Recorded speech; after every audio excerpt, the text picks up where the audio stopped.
Hello students, let's see the question. The question is find out the wrong option. बताना इनमें से कौन सा रॉन्ग ऑप्शन है। स्नैपड्रैगन और anti random shows incomplete dominance.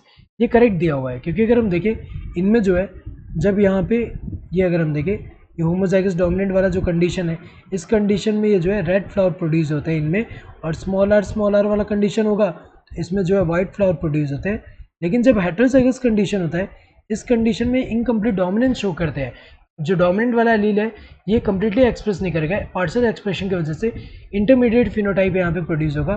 तो यहाँ पे जो पिंक कलर प्रोड्यूस होता है, तो ये जो है ये सही दिया हुआ है, ये तो सही है। Next one is theoretically the modified allele could be responsible for the production of the normal less efficient non functional enzyme और नो एंजाइम एट ऑल। ये सही दिया हुआ है क्योंकि अगर हम देखें जैसे कि एक पर्टिकुलर यहाँ पे जीन जो है, इससे एक पर्टिकुलर यहाँ पे जो है ये वाला एंजाइम प्रोड्यूस हो रहा है, यहाँ पे ये जो है ये जीन इस एंजाइम के प्रोडक्शन में रिस्पॉन्सिबल है।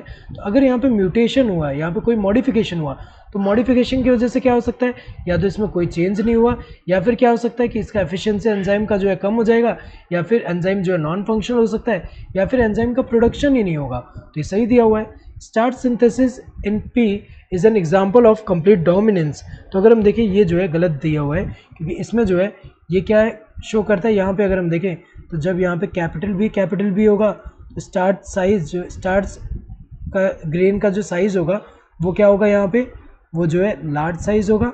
एंड जब कैपिटल बी स्मॉल बी होगा तो यहाँ पे क्या होगा, इंटरमीडिएट साइज होगा, ये इंटरमीडिएट साइज है। एंड जब स्मॉल बी होगा तो ये क्या होगा, ये जो एकदम स्मॉल साइज होगा, तो ये लार्ज मीडियम एंड स्मॉल। तो अगर हम देखें यहाँ पे तो ये वाला कंडीशन कौन सा है, ये तो इनकम्प्लीट डोमिनेंस शो कर रहा है, तो ये तो गलत हुआ। Experimental verification of chromosomal theory of inheritance is given by Morgan. ये सही दिया हुआ है कि ये जो chromosomal theory of inheritance propose तो सटन एंड बोवरी ने किया, लेकिन एक्सपेरिमेंटल वेरिफिकेशन मॉर्गन ने किया। इन्होंने ड्रोसोफिला पे वर्क करके ये बताया। तो अगर हम देखें यहाँ पे इनमें से कौन सा रॉन्ग वाला है, this third one. So correct answer would be this third one, that is C. Hope you understood the question. Thank you and all the best.